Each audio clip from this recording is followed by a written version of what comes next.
BTV dans cette nouvelle édition de l'information. Voici les titres de l'actualité. Les médicaments spécialités sont disponibles à la mutuelle, mais sont vendus à 100% aux différentes pharmacies d'officine de la mutuelle. Les usines de production des boissons hors normes sont priées de se ressaisir, sinon ces derniers seront sanctionnés conformément à la loi. Les détails, c'est dans quelques instants. Bienvenue encore. Les médicaments spécialités sont vendus à la mutuelle, mais sont vendus à 100% aux différentes pharmacies d'officine de la mutuelle. Les détails avec Benoît Sindaïgouaï. Les affiliés de la mutuelle se lamentent que certains médicaments ne sont plus servis grâce à leur carte, ce qui cause un problème majeur à leur santé. Nous n'avons pas accès aux médicaments. Par exemple, ceux qui ont des maladies chroniques comme le diabète, l'hypertension, les médicaments prescrits par le médecin ne sont pas facilement accessibles. Nous les achetons à 100%. Pourquoi ces médicaments sont disponibles lorsqu'il s'agit de les acheter à 100% aux pharmacies, mais sont inaccessibles à la mutuelle? Non, on n'a pas accès facile aux médicaments, surtout pour les spécialités. Moi, particulièrement, je suis à la retraite. Je suis maintenant à la retraite. Je suis pris en charge pour des maladies chroniques. Donc, j'ai besoin de médicaments qui coûtent un peu plus cher, quoi. Et souvent, ces médicaments qui nous sont prescrits par le médecin ne sont pas remboursés par la mutuelle. Et ça pose problème. Quant au directeur général de la mutuelle de la fonction publique, Nyandwi Hamada, il affirme que les médicaments spécialités sont disponibles à la mutuelle. Nta ngorane y'amasipesa dufise kuko imiti dutanga tuyitanga twisunze ico bita liste des médicaments remboursables niyo dutanga. La mutuelle n'a pas du tout l'insuffisance des médicaments spécialités car les médicaments que la mutuelle délivre c'est par rapport à la liste des médicaments remboursables. Cette liste est faite suivant les médicaments prescrits par les médecins. Donc, ces médicaments, spécialités ou génériques, sont parmi cette liste des médicaments remboursables. Yandikwa yabona ikora neza hagati mu gihugu cyacu.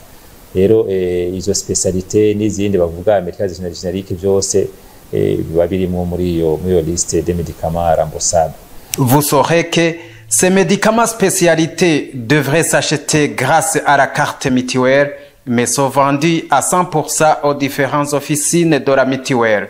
Les usines de production de boissons hors normes sont priées de se ressaisir, sinon ces usines seront sanctionnées conformément à la loi. Ce sont les propos de Séverin Sindaïké Nguera. Il est directeur général du BBN. Le point avec Jules Verne Nakiman. Le sapor et d'autres boissons alcoolisées dont le degré d'alcool est élevé sont consommés sans modération par certains Burundais, plus particulièrement par la jeunesse. Professeur Severus Ndaïké Nguera, le directeur général du bureau burundais de normalisation et de contrôle de qualité, dit qu'ils sont au courant de ce fléau. Mais selon lui, le problème réside aux producteurs de ces boissons qui mettent sur le marché des produits non conformes. Beaucoup de personnes, quand ils viennent chercher des certificats, et que ce soit ces gens avec des boissons alcoolisées ou surtout des boissons à base de bananes ou à base de gingembre, quand nous sommes en train de suivre le processus de leur certification,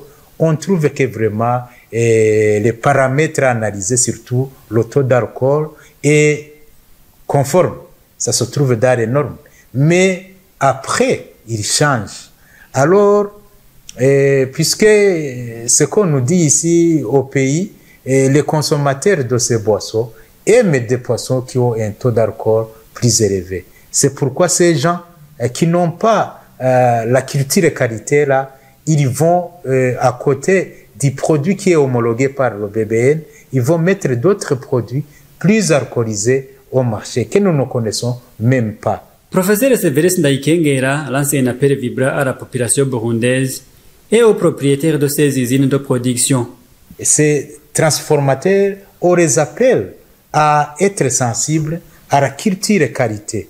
Il faut qu'ils mettent en avant l'intérêt public, l'intérêt de la protection de la santé des consommateurs, au lieu de songer à mettre des produits non conformes au marché et qui avec dans la tête l'idée de rapporter de l'argent.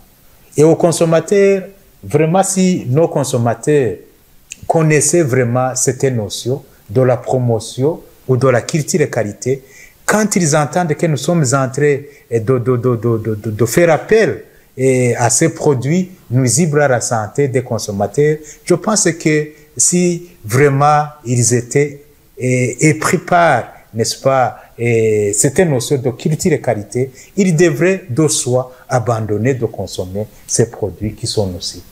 Vous saurez que le ministère du Commerce, du Transport, de l'Industrie et du Tourisme a pris la mesure que les boissons d'eau au degré d'alcool est supérieur à 16% devraient être emballées dans des bouteilles en verre de 75 centilitres dès le 1er janvier 2024. Les travaux de réhabilitation de certaines routes ainsi que les rives de certaines rivières sont en cours de réalisation. Par ailleurs, il y a certains de ces travaux qui sont interrompus avant leur finalisation. Reportage de Alain Loris Ndongo.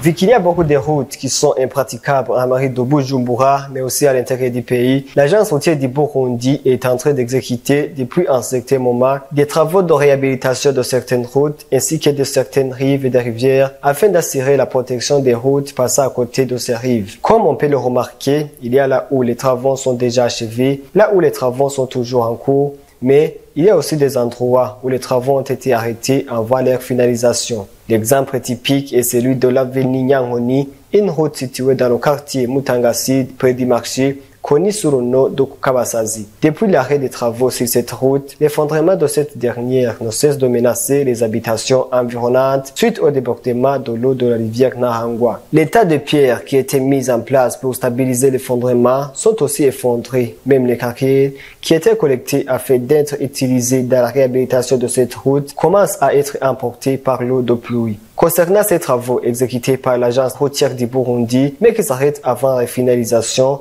le directeur général de cette agence donne des explications. Et malgré les problèmes d'approvisionnement en carburant qu'on a, ce sont des problèmes nationaux qui concernent tout le pays. Les quantités de carburant qu'on nous approvisionne sont minimes par rapport aux besoins qu'on a. Nous avons à peu près 115 chantiers en cours d'exécution. Avec les 115 chantiers, on a besoin d'environ 60 000 litres par semaine. Et pour le moment, il arrive des fois où on a entre 10 et 20 000 litres uniquement. Donc il y a des travaux qui sont priorisés et il y en a d'autres qui sont un peu retardés. Il ne faut pas ignorer le fait que l'agence routière du Burundi exécute plusieurs chantiers en même temps, serait aussi un facteur obligeant l'arrêt de certains chantiers pour privilégier les autres.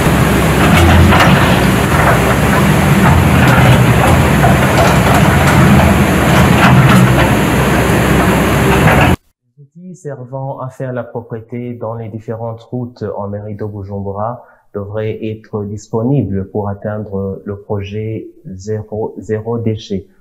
Reportage de Igiraneza Bernis. Uno musi rero nakaryo keza ko kurandurana n'imizi icitwa umwanda. C'est une opportunité pour nous de lutter contre toutes sortes de saletés et prendre comme devise propreté ma bonne santé. On répète, propreté ma bonne santé. Car là, il y a la propreté, on dort bien, on respire bien, on marche bien, sans se connaître car il n'y a pas des ordures qui te bloquent. Kuko ahari isuku uryama neza, uhema neza, utambuka neza, ugenda neza. C'était le 20 mars de cette année, lors de l'ouverture officielle d'un programme intitulé Zéro déchet, initié par la première dame Angeline Ndayishimiye, qui a pour objectif de rendre la ville de Bujumbura totalement propre pendant 100 jours. Dans son merveilleux programme, il se manifeste encore certains défis qui risquent de compromettre son bon déroulement. Parmi eux, Il y a l'insuffisance des matériaux utilisables dans la propriété de la ville, où on trouve encore certaines femmes faisant la propriété dans les routes avec les branches d'arbres et d'autres matériaux inadéquats. Dans presque tous les quartiers de la ville de Bujumbura, il n'y a pas de poubelles, ce qui fait que les gens jettent les ordures n'importe où sans aucune crainte. Et même le peu de poubelles qui existent dans certains endroits ne font pas ce qui leur était destiné. À part ça, même quand la propriété est faite dans certains espaces, ces endroits deviennent rapidement malpropres car des tas d'ordures venant des routes et des caniveaux restent là et ils s'éparpillent à un certain moment. Le projet de rendre la ville de Bujumbura très propre a été beaucoup pris en considération depuis que le président de la République, Evariste Ndayishimiye, a fait un appel à toute la population burundaise de plus se préoccuper de la propriété, que ce soit dans leur foyer et dans les espaces publics.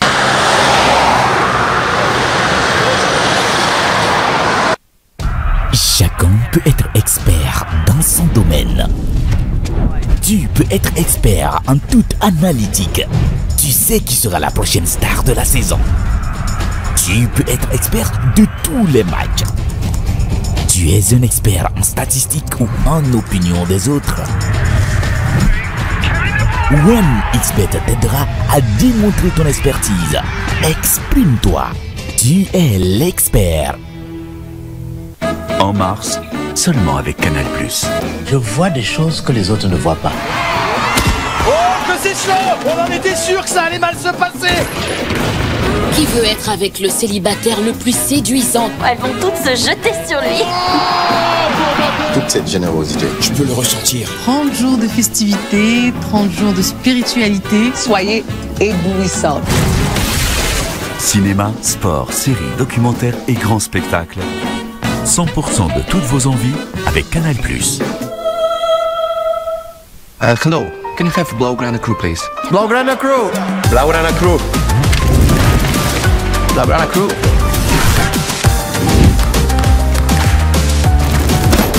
Here is the Blaugrana Crew. Rejoignez le Blaugrana Crew, participez à la promotion et gagnez des prix offerts par OneXBet et le FC Barcelone.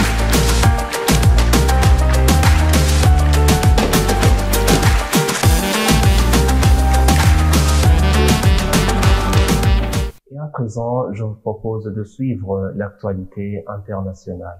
Mordoro Poza Chokri Belaï, 4 personnes ont été condamnées à mort. Une vingtaine de personnes avaient été inculpées pour l'assassinat de sa voiture et devant son domicile le 6 février 2013 de Chokri, qui était alors un critiquable viril du parti au pouvoir Ennahda. 11 ans après la mort de l'opposant de gauche tunisien Chokri en 2013, 4 hommes ont été condamnés pour son assassinat, a annoncé mercredi le 27 mars à la télévision nationale Aymen Chitiba, le procureur général adjoint du pôle judiciaire antiterroriste. Après 11 ans d'enquête et procédure judiciaire et 11 heures de délibération, le tribunal de première instance de Tunisie a également condamné des accusés à la prison à perpétuité, a fait savoir Chitiba. Des peines de 2 à 120 ans d'emprisonnement ont été aussi prononcées pour d'autres inculpés, tandis que 5 individus ont été acquittés même s'ils restent poursuivis dans d'autres affaires. Et la justice tunisienne continue à prononcer régulièrement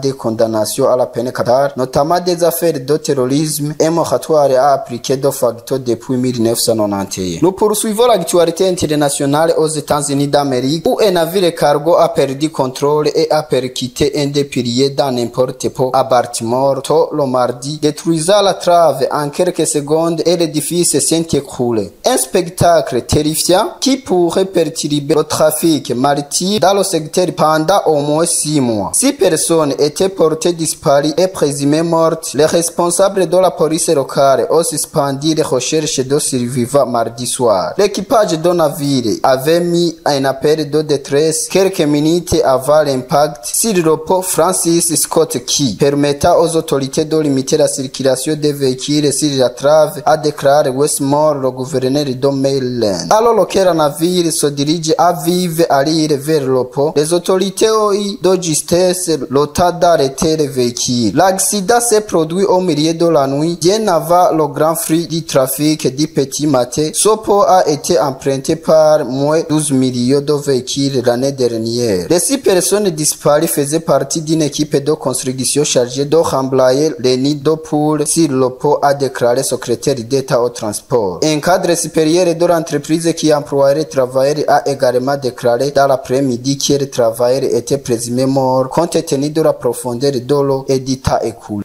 C'est la fin de ce journal. Merci de votre fidélité. Excellente suite des programmes sur BTV.